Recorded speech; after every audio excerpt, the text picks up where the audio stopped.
karena debat itu bukan untuk kita saling menghujat, ya kan, ataupun saling menjatuhkan. Debat itu memang disampaikan kepada masyarakat untuk masalah visi misi apa ke depannya.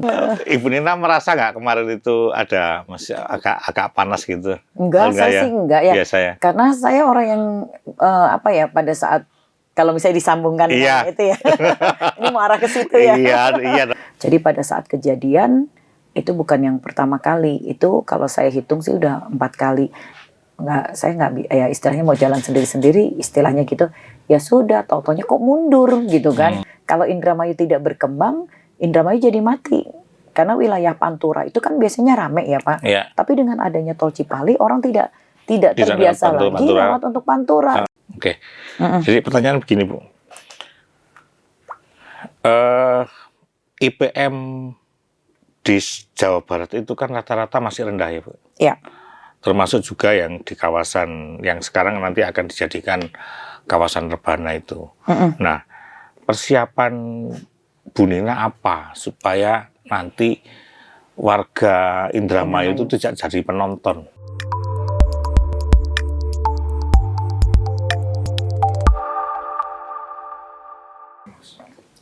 Halo Tribuners, jumpa lagi bareng saya Adi Sasono, pemimpin redaksi Tribun Jabar dalam acara Mata Lokal Memilih. Tentu saja saya ditemani oleh seorang politisi.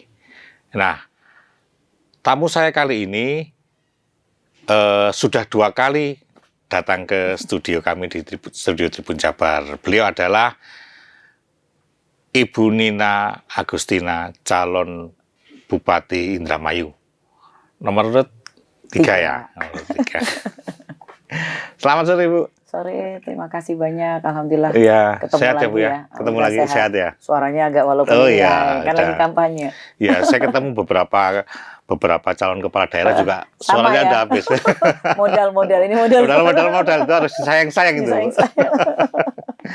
Iya. Oke, Bu, semalam kan debat ya? Iya. Nah, evaluasinya gimana? Ibu puas nggak dalam debat kemarin? Iya, alhamdulillah sih ya. Ini saya juga mengucapkan terima kasih banyak kepada penyelenggara untuk debat dari KPU, Bawaslu, juga dari Forkopimda, PJS kita Bupati Indramayu juga hadir gitu kan. Dan beberapa relawan juga kan, tokoh-tokoh juga dari kita. Itu kita senang semuanya bisa hadir, dan alhamdulillah kalau menurut saya sih puas ya. Saya sebagai petahana bisa menjelaskan beberapa yang memang pertanyaan-pertanyaan dari paslon 1 ataupun paslon 2 gitu.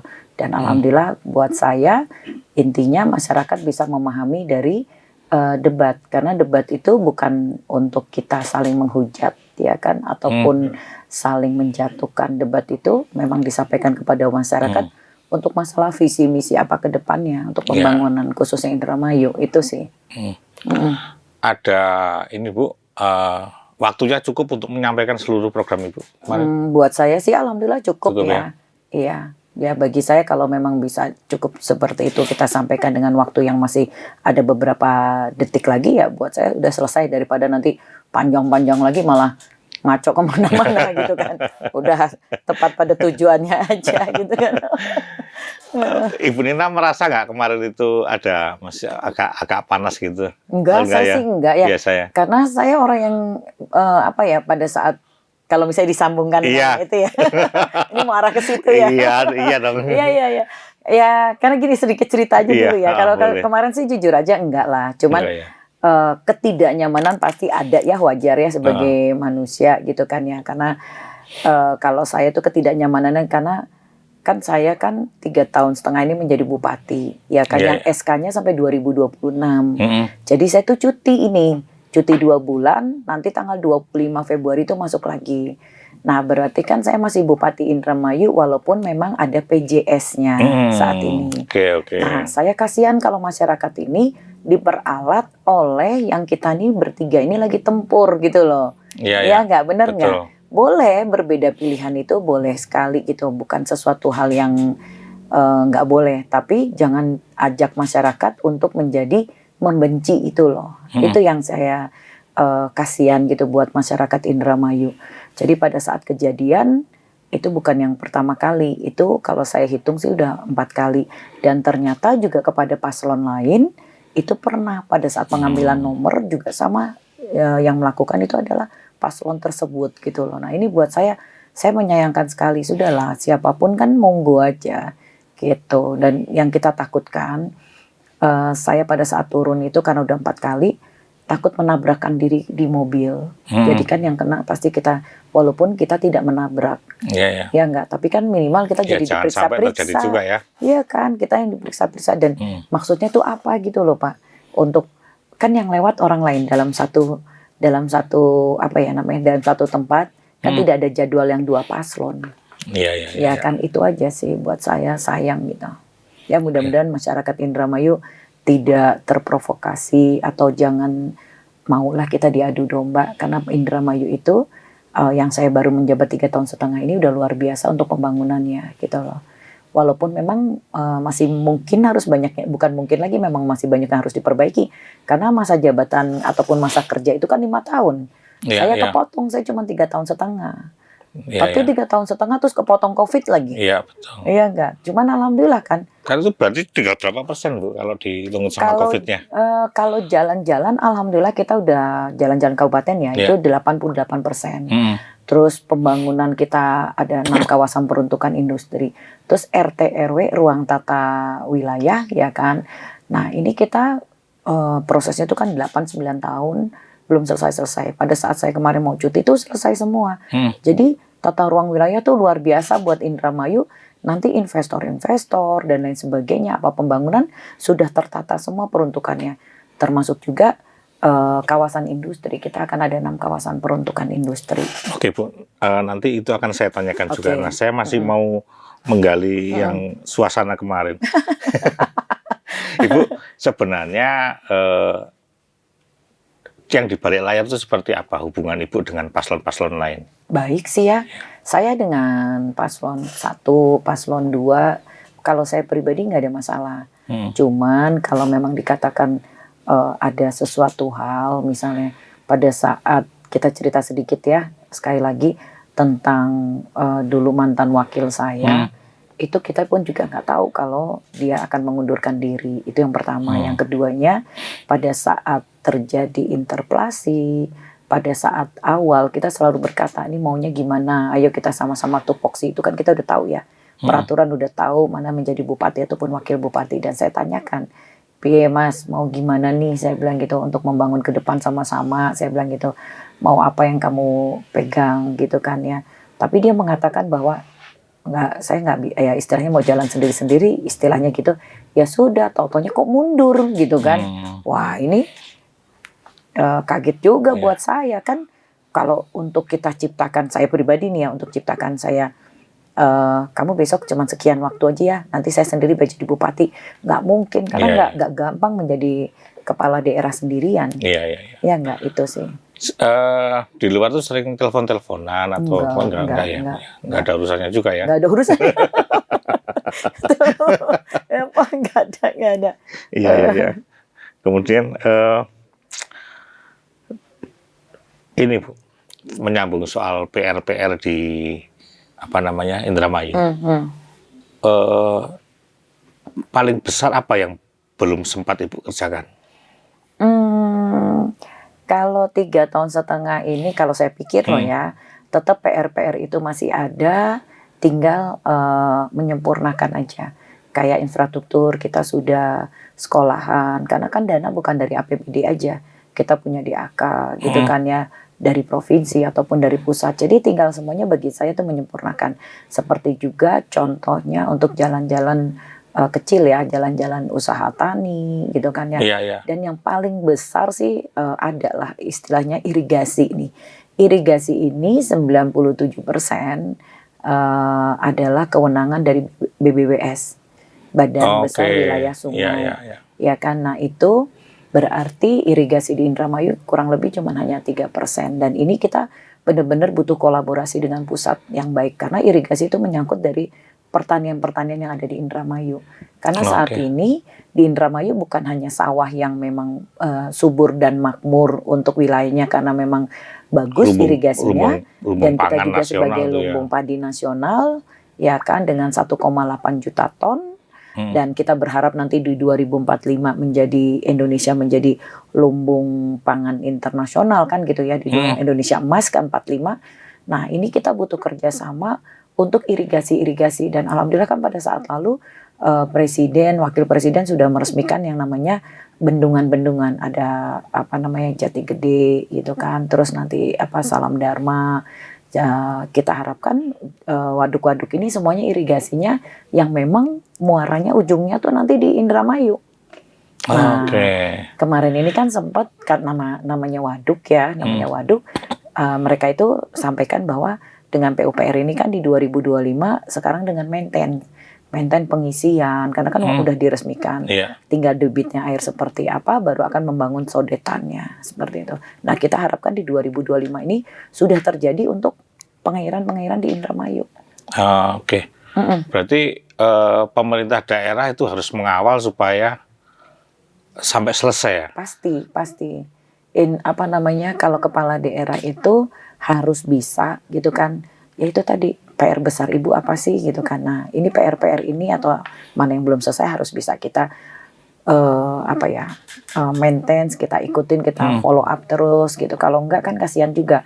Karena target saya tetap kalau kita ini tahun ini alhamdulillah kan Indramayu UHC Universal Health Coverage ya kan kita sudah 99,9% mengcover masyarakat Indramayu. Kemarin jadi rame juga itu jadi rame. Di debat kemarin ya ada ya. Iya kan itu kan sebenarnya 99,9% karena bulan Agustus saya udah menerima penghargaan dari Kementerian Kesehatan gitu kan. Nah, itu menggelontorkan anggaran 89 miliar rupiah. Nah, otomatis saat ini buat saya, walaupun ini bertahap ya, karena ini kan baru bulan Agustus, terus saya pilkada ini adalah tahap pertama untuk kesehatan. Selain kita mempunyai Dokmaru, dokter masuk rumah, yang artinya tidak perlu langsung ke rumah sakit dirawat, tapi dengan perawatan di rumah itu mampu gitu kan ya. Itu yang pertama. Yang keduanya, nanti ke depannya ini saya dengan wakil nanti akan konsentrasi di pertanian. Tadi termasuk irigasi, ya kan. Terus dia gitu nelayan dan juga kita kan sebenarnya produksi garam kita nomor 2 setelah Madura. Nah ini yang kita akan juga maksimalkan. Terus juga kita tambak-tambak, ada lele, ada bandeng, ada udang. Nah ini konsentrasi seperti itu dan penghasil ikan terbesar kan Indramayu kan. Dan selanjutnya adalah yang tadi saya sampaikan kawasan industri adalah lapangan pekerjaan. Itu kawasan industri kita udah ada, pabrik-pabrik juga. Nah itu semuanya pertanian, kesehatan, nelayan, buruh, kita konsentrasi. Termasuk ya nanti guru-guru, semuanya. Ya, Bu, seringkali kawasan pertanian ya, kawasan pertanian itu di banyak tempat kemudian dikurangi luasannya untuk kawasan industri. Nah, di Indramayu seperti apa, Bu? Iya, alhamdulillah makanya tadi rencana tata ruang kita wilayah itu kan udah selesai, Pak. Salah satunya saya sudah memproteksi. Kalau untuk pertanian kita punya lahan LP2B, lahan pertanian pangan berkelanjutan. Jadi kita punya 82.000 hektar.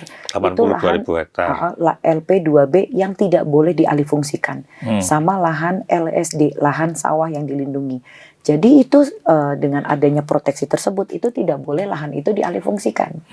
Jika sampai misalnya saat ini ada salah satu nih kita tutup gitu kan karena itu beririsan dengan lahan LP2B. Nah, ini harus yang ditutup industrinya. Industrinya kebetulan pengeboran Pertamina. Ya kan dari migas pengeboran. Nah, ini di titik yang lahan LP2B. Nah, ini yang harus mengganti 3 kali lipat. Tapi perizinannya adalah harus ke pertanian dulu, Kementan. Setelah itu baru Bupati mengeluarkan perizinannya. Seperti itu. Jadi bukan ke Bupati dulu, tapi ke Kementan. Nah, dari Kementan mengeluarkan surat, baru kita ke pemerintah daerah. Dan ini pasti sudah terproteksi. Proteksi itu berarti proteksi itu di tanggung jawabnya siapa? Pemerintah pusat atau daerah? Untuk proteksi LP2B itu adalah tanggung jawab dari pemerintah daerah. Oke. Tapi kok dari ini pada Kementan dulu? Ya, karena ini lahan pertanian termasuk dari pemerintah daerah juga Kementan. Karena ini adalah menyangkut PSN. Oh, Pak kan ini seperti itu. jadi lahan-lahan untuk kawasan industri itu sebenarnya sekarang sudah tersedia ya? Sudah tersedia. Kita punya 6 kawasan peruntukan industri yang memang benar-benar untuk kawasan. Jadi kawasan untuk peruntukan industri sudah ada, terus lahan untuk yang terjaga, ya kan terproteksi LP2B ataupun LSD juga sudah terjaga. Insya Allah lah itu semuanya. Termasuk kita juga untuk yang peternakan seperti sapi, kita ada wilayah sendiri. Contohnya di Cikedung gitu kan. Terus untuk peternakan ayam kita punya 6 kecamatan. Jadi kita tidak akan bercampur semuanya. Oh ya. Gitu. Ada sentra-sentranya sendiri. Ada sentra-sentranya sendiri seperti itu. Bu, tadi di ruang lain kan tadi kita sempat ngobrol soal jalan tol. Iya. Nah, bisa diceritain Bu jalan tol nanti seperti apa? Iya.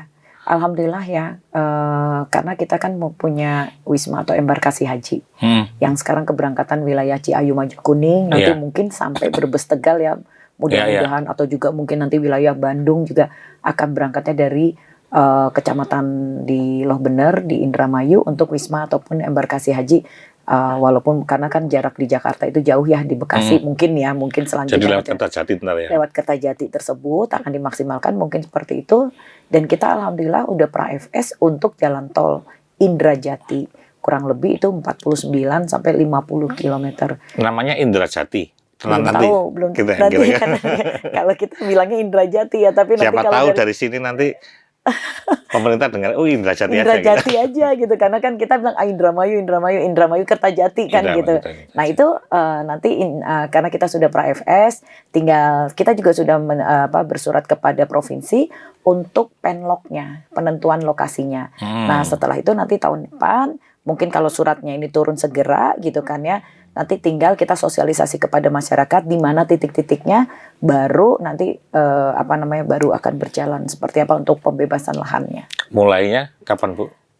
Ini kita sudah bersurat. Kalau pra-FS sudah, dari kemudian pra-FS-nya sudah, dan kita sudah bersurat kepada provinsi untuk penentuan dari titik-titik lokasinya di mana gitu kan. Nanti setelah itu baru kita sosialisasi ke masyarakat. Itu masuk PSN nggak? Enggak ya? Itu enggak masuk PSN ya? Gitu. Iya. Oke. Pajaknya berapa Bu? Kira-kira pajaknya berapa itu? 49 sampai 50 kilometer. Kayaknya kurang lebih itu. Oke. Bu tadi kan menyinggung embarkasi ya. Itu sebenarnya keuntungan buat Indramayu apa? Pastinya keberuntungan ya. Ini mohon maaf nih, kita bukannya kita dengan program-program pemerintah pusat, pastinya daerah juga mengikuti ya. Tapi dengan adanya tol Cipali yang memang mempermudah semuanya dari Jakarta gitu kan ya, terus ke Pulau Jawa itu kan mempermudah ya. Tapi efeknya tuh ada untuk Indramayu. Kalau Indramayu tidak berkembang, Indramayu jadi mati. Karena wilayah Pantura itu kan biasanya rame ya Pak. Tapi dengan adanya tol Cipali, orang tidak terbiasa lagi lewat untuk Pantura. Jadi lewat langsung tol Cipali. Nah ini kalau tidak ada embarkasi haji yang bisa membangkitkan perekonomian dari masyarakat Indramayu dengan adanya embarkasi, nah ini buat kita pastinya akan mati suri gitu. Itu alhamdulillah kita pemerintah daerah menghibahkan tanah seluas 13 hektar. 13 hektar ya lumayan juga ya. Lumayan. Itu tapi imbasnya insya Allah kan perekonomian Indramayu juga gitu. Dan banyak yang jadi mengenal Indramayu kan yang berangkat kan Ciayu Maju Kuning. Oh iya, oke, betul. Bu, kan tadi ada berapa? Ada 6 ya? 6 kawasan. Itu apa aja Bu? Ada 6 kawasan industri. 6 wilayah. Ya 6 wilayah. Ada Patrol, ada Sukra, ada Gantar, Terisi, Losarang. Yang sekarang Losarang alhamdulillah nih udah pembebasan 300 hektar yang nanti kita siapkan adalah 1000 hektar untuk kawasan industri. Dan tanggal 17 Agustus lalu udah peletakan batu pertama, sekarang sudah mulai pembangunan. Dan sudah ada kurang lebih 8-10 tenan pabrik yang dengan kawasan tersebut kontrak ya, seperti itu. Terus daerah Kerangkeng, terus daerah Tukdana insya Allah itu semuanya.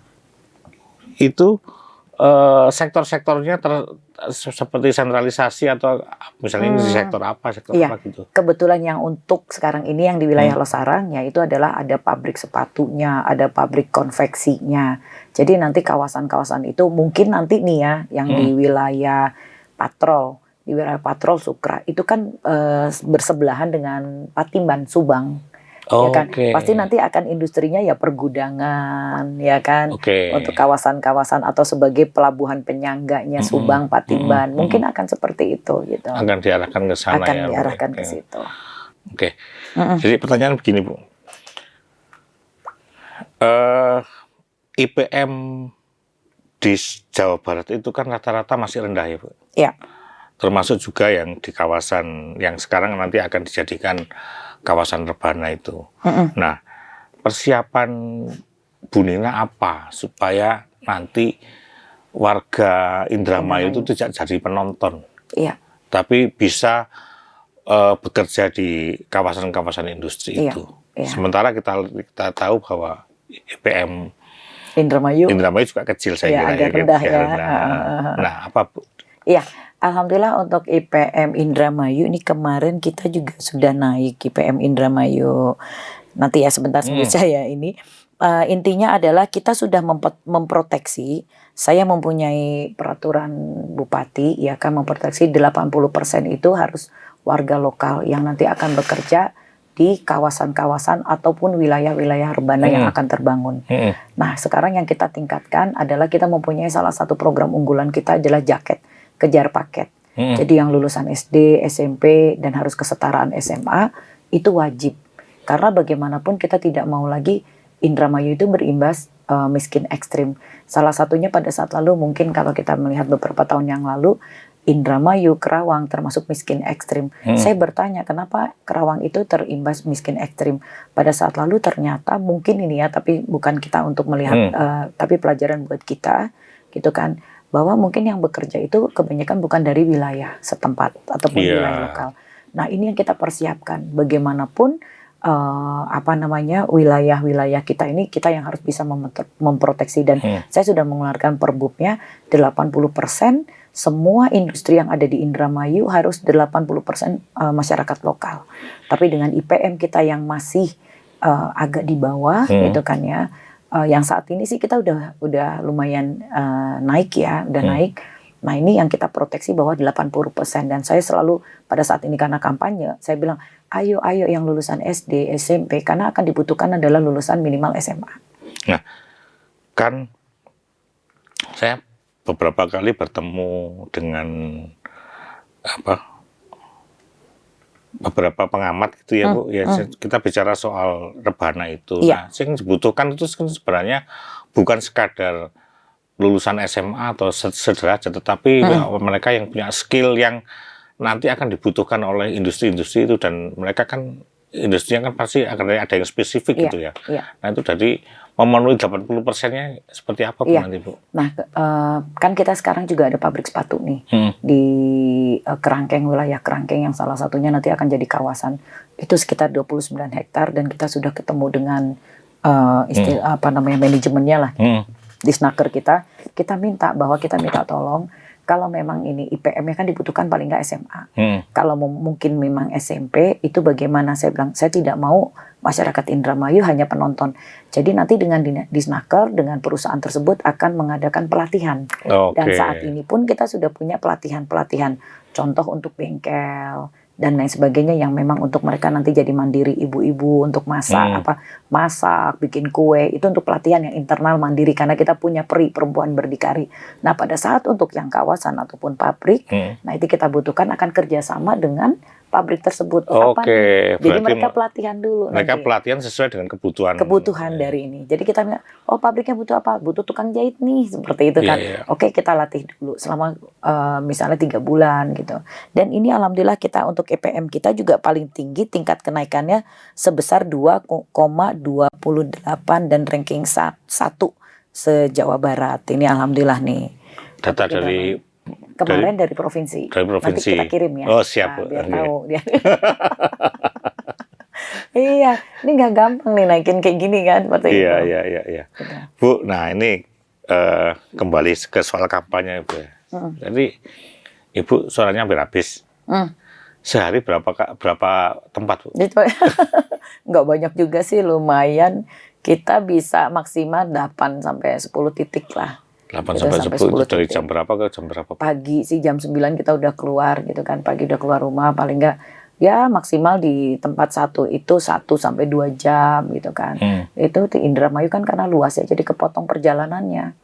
Karena dari satu wilayah, tapi kalau kita misalnya dari kecamatan, misalnya anggap aja kecamatan Losarang yang kita ngutrek tuh seharian itu di Losarang. Ya, besok pindah kecamatan lain. Iya, seperti itu. Karena kalau enggak jauh-jauh Indramayu kan wilayahnya. Itu dopingnya apa, Bu? Vitamin?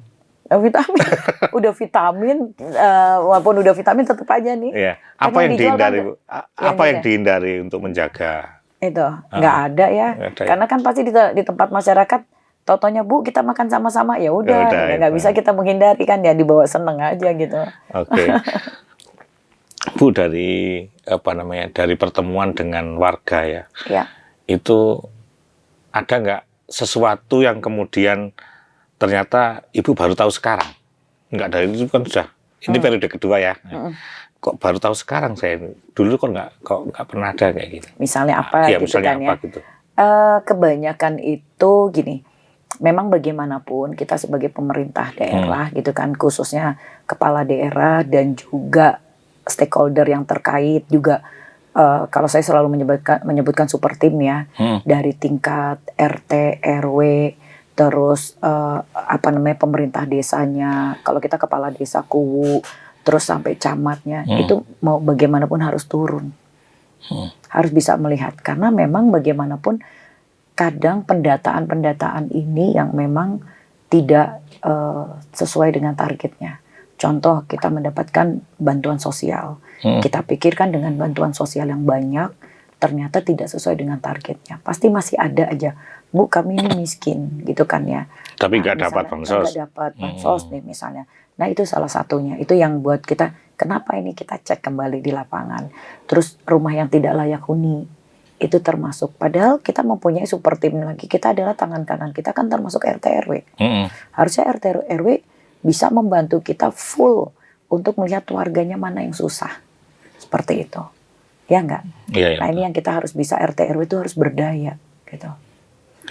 Itu sayangnya, itu yang akan saya maksimalkan. Kan beberapa kali saya juga bertemu dengan calon kepala daerah ya, dari perempuan, Bu. Nah, mereka juga mengungkapkan banyak sekali masalah yang dihadapi kaum perempuan di daerah ya. Banyak single mom, banyak ya, itu pun masih ditambahi dengan masalah ekonomi. Nah, Ibu melihat masalah ini di Indramayu seperti apa, Bu? Masih banyak juga. Nah, makanya kita punya satu program yang namanya PEKA. PEKA itu kita memberikan satu pelatihan, juga bantuan-bantuan seperti misalnya tadi bikin kue, bikin roti, masak. Terus kita berikan bantuan seperti oven, terus gasnya juga. Jadi mereka akan mandiri, karena PEKA itu kan adalah perempuan yang memang menjadi penanggung jawab, ataupun karena suaminya udah nggak ada gitu kan ya, dia harus menghidupi anak-anaknya. Nah ini salah satu yang kita program kita di Indramayu, dan ini baru tahun ini kita adakan. Yang lalu-lalu, yang tahun-tahun lalu kita mempunyai peri perempuan berdikari. Itu juga bentuknya pelatihan-pelatihan dan juga pinjaman-pinjaman yang namanya kerucil, kredit usaha kecil. Jadi itu tanpa bunga. Itu yang kita berikan. Itu tidak bergulir tapi ya? Iya, tetap seperti itu. Dan ini bagaimanapun kita mempersiapkan perempuan-perempuan yang memang single mom ini untuk dia ya harus berdaya bagaimanapun, karena dia mungkin punya keluarga, punya pilihan lain ya. Gak punya pilihan lain, dan itu yang kita berikan stimulan-stimulan seperti itu. Bu, ini kan gini, Ibu ini kan sudah berarti Ibu sudah pernah, berarti ke kampanye kedua ya, karena sebelumnya. Nah, bagaimana Ibu sekarang menghadapi masa kampanye ini? Misalnya terkait dengan keluarga atau bagaimana itu? Bagaimana pasti meninggalkan keluarga itu seharian ya. Bahkan mungkin kalau ini ya, ini pasti bisa 2 hari di Bandung. Di Bandung. Ya, gimana Bu? Iya, kan anak-anak kebetulan di Jakarta. Yang pertama udah keluarga, terus yang kedua udah kerja, yang ketiga kebetulan kuliah di mana, di Jepang gitu. Jadi sebenarnya udah bebas ya. Sudah enak gitu kan, keluarga udah ya oke lah gitu kan, enak lah gitu dia. Yang penting kita Kalau saat ini sih kita full benar-benar untuk kampanye ya, paling nggak. Tapi keluarga pasti juga ke maintain lah. Gitu. Oke. Kalau boleh memilih Bu, kampanye model apa yang Ibu suka? Tatap muka yang intimate atau menemui masa yang banyak gitu? Iya, tergantung sih ya. Kalau saya semuanya bisa seneng ya. Misalnya saya bisa ketemu masyarakat yang banyak, ya enak juga gitu kan. Karena bisa berinteraksi dan banyak orang gitu kan. Tapi biasanya kalau yang banyak seperti itu mungkin tidak terlalu konsen ya. Tapi kalau bisa intimate yang paling enggak 100 orang itu masih bisa. Kita bisa memaparkan program-program kita, juga memaparkan keberhasilan kita. Nah itu biasanya bisa lebih masuk. Tapi intinya masyarakat Indramayu karena saya cuti, jadi mereka udah paham nih. Jadi seneng kan ketemu bupatinya. Sekalian mereka tuh curhat gitu kan ya. Cerita yang seperti itu. Bu ini ada yang gini. Apa yang unik Bu cerita dari mereka Bu yang pernah disampaikan? Ada juga karena mereka tuh gini yang sudah usia-usia sepuh nih. Iya. Ya kan yang tadi salah satu tidak mendapatkan bantuan sosial. Itu yang buat saya loh kok bisa nggak dapat gitu ya, kenapa nggak tercatatkan itu pasti langsung kita backup. Terus yang kedua kebetulan juga kita alhamdulillah kita bagi-bagi tongkat yang udah sepuh-sepuh gitu kan, kita bawa untuk hadiah lah mereka ke masyarakat. Karena mereka kadang jalan totonya dia bawa kayu, dia bawa apa kayak besi-besi yang kayak gitu kan. Kita alhamdulillah kita kasih support mereka dan banyak ketemu sama orang yang seperti itu. Jadi seneng lah gitu. Nah ini kan dalam beberapa tahun terakhir kan kaum Gen Z ya dan milenial itu kan menjadi fokus kampanye para calon mulai dari Pilpres kemarin sebenarnya ya dan kemudian Pileg. Kalau paling kan rata-rata kan di atas 50% pemilih dia itu. Nah Ibu menyediakan program apa buat mereka? Iya, kemarin kita sempat ketemu dengan mereka gitu kan, kayak sampaikan mereka intinya dan salah satunya saya ajak mereka pernah ke kawasan industri di Demak. Di Demak, karena yang di Demak ini Jateng Land ini kan itu yang membuka kawasan di Losarang, Indramayu. Nah, saya bawa karena kan mereka pasti berpikir kawasan seperti apa sih? Pemikiran mereka kan apa sih gitu kan, hanya baru apa sih? Ayo saya ajak itu kalau nggak salah berapa orangnya, banyak juga hampir 100 orang lebih. Saya bawa jalan ke Demak gitu. Saya jalan nih kawasan seperti ini. Kalian yang nanti akan melanjutkan, kalian yang akan bekerja. Dan salah satunya anak-anak ini kan cuma satu nanti. Mereka selesai kuliah, mereka akan kemana nih?